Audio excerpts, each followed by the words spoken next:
Greetings, Elder Blacklight. It's right down to the wire. The black man is caught between a rock and a hard place.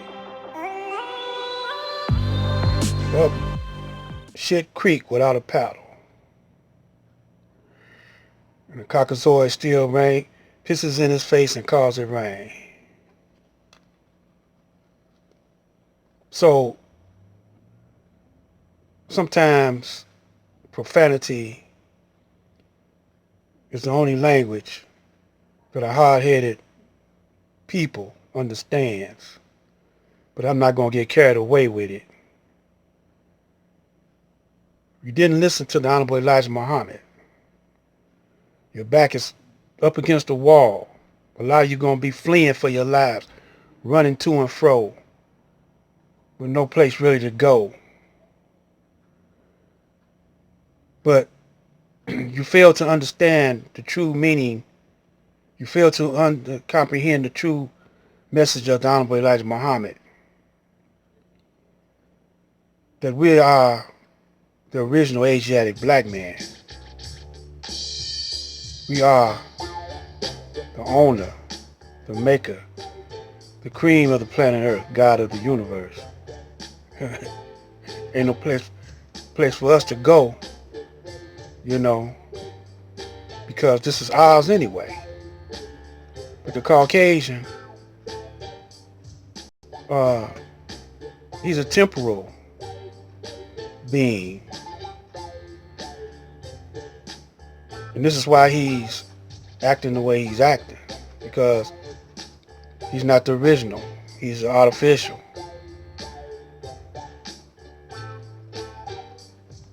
Another area that we discussed at the opening of the show, Mr. Muhammad, that is your prediction in the book, The Message to the Black Man, that the whites and the non-whites inevitably must come to a war.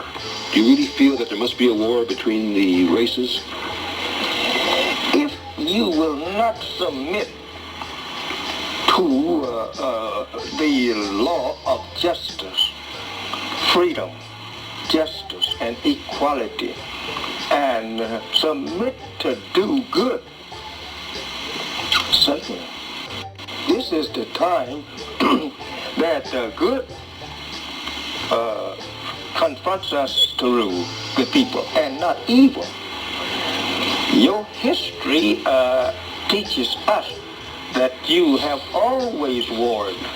In Europe, there was once a 100-year war, 30-year war, and they have continued a war history of your race ever since you had civilization. How we doing, everybody? Listen, I'm not gonna make this long. I just got word. I'm about to go make some moves right now, and I suggest you do too. I just got word from a good friend of ours here in the Greenhouse Lounge. Shout out to Granny Karma and others. Right now, family, I've been doing this, I've been saying this for years and years and years. I know that what we're supposed to be doing this morning, but I had to come in right now and let you know. It's the reason why I got some of my supplies sitting right here in front of us right now. If you don't know, there was a news report that other countries like China are urging their whole families to stock up on food as supply changes multiply. Supply challenges multiply.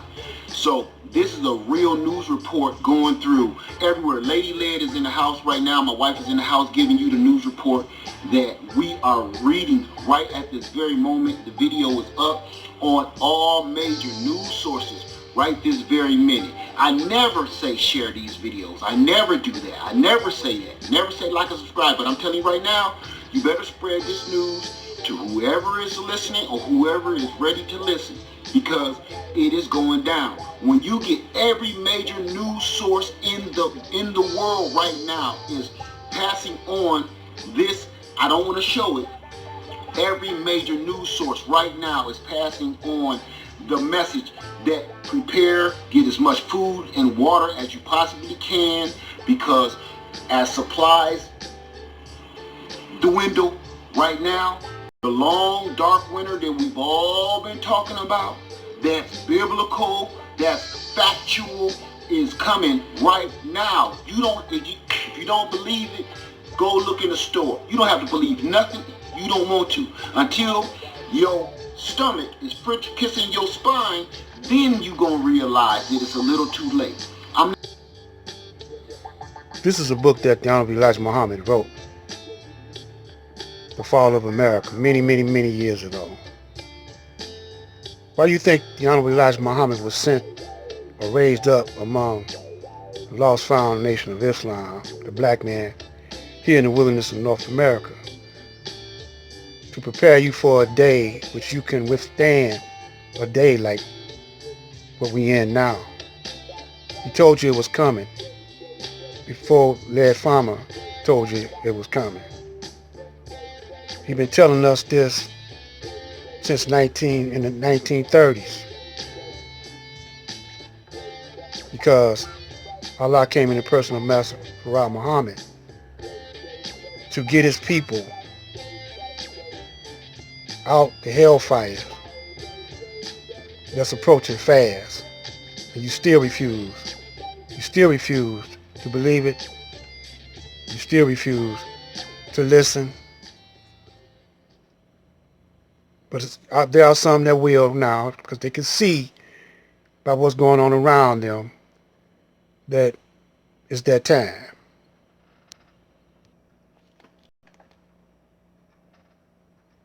Child is born with the stain of sin. Stop it.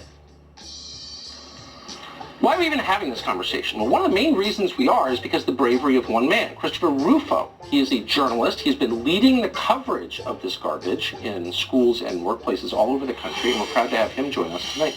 Chris Rufo, thanks so much for coming on. And I don't think it's an overstatement to say you've been single-minded on this, and you've been totally unafraid to say what it is, which is anti-white racism. Sorry, that's as bad as any other kind of racism, because we actually have a brotherhood of man. So thank you very much for what you've done. How do you respond to people looking at you and saying, oh no, it's all fake? Yeah, well, I've actually done the reporting, so I've shown through original source document reporting that critical race theory is absolutely taught in dozens of schools, and even a simple book that's taught in elementary schools called Not My Idea that tells white children that they are the devil, that their whiteness is equivalent with a pact with Satan. I mean, these books are everywhere. The evidence is out there. I always report with full source documents. But here's the thing. The nihilistic and malicious elite in this country believes that your children are their property, and that they can pump them full of ideology and simply lie about it. But what it was predicted by the 23 scientists. The 24th one is God. That in the year of 8,400 there would be born a man by the name of Yaqub, and he would make a people unlike us and teach them tricknology so that they would rule us for 6,000 years.